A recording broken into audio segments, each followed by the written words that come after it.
Immerse yourself in the profound insights offered by Father Chuck Belmonte as he delves into daily reflections on various gospel passages from the Bible.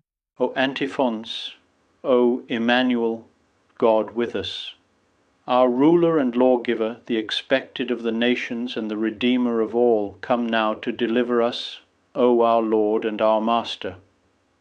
At the dawn of creation, when he created man, God saw everything that he had made, and behold, it was very good. God looked on man with such love that he adopted him as his son, filling him with grace. But man sinned. He rebelled against God, against his Father.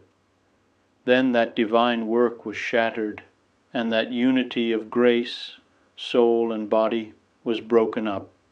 Yet God showed that he was not satisfied with re-establishing what sin had undone. He went much further, giving our human nature a dignity it had never had before, and the Word became flesh and dwelt among us. During Christmas, the Church invites us to contemplate the mystery of the Incarnation. God made man. By taking on human flesh, God shows us how valuable our body is in His eyes, so that we may keep it free from sin.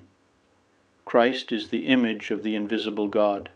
Looking at him, we become souls of prayer, contemplatives. If we want to love Jesus, we have to spend time with him. We don't have two hearts, one for God and one for the things of this earth. You should spend time with him daily, putting your heart into everything, with the ardor of people in love.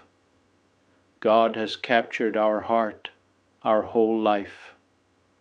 One day, by his infinite goodness, we felt the dart of love that conquered us forever, and we must see to it that this love endures and becomes more intense and refined every day.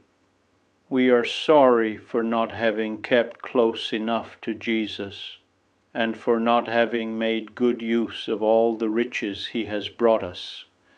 Therefore, now that Christmas is at hand, let us try to be prayerful souls who seek to live in God's company, since God chose to live among us.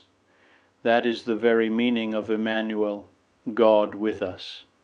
This Christmas we resolve to get to know Jesus, to listen to him and talk to him constantly, trustingly, lovingly, tenderly, as did Our Lady and St. Joseph. And if you ever find that you don't know what to say, turn to Mary, Our Lady, our wonderful Mother, and say, "Teach me to talk and to know your Son."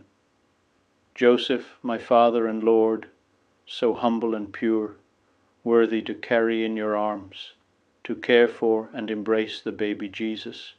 Teach us how to approach our God, how to be humble and pure, worthy to become other Christs, and how to live and teach, as Christ did, the ways of God, both hidden and bright, telling all men and women that in their everyday lives here on earth they can attain a wonderful holiness, an extraordinary fruitfulness. I would be delighted to extend an invitation to you once again tomorrow for another insightful reflection on the Gospel by Father Belmonte.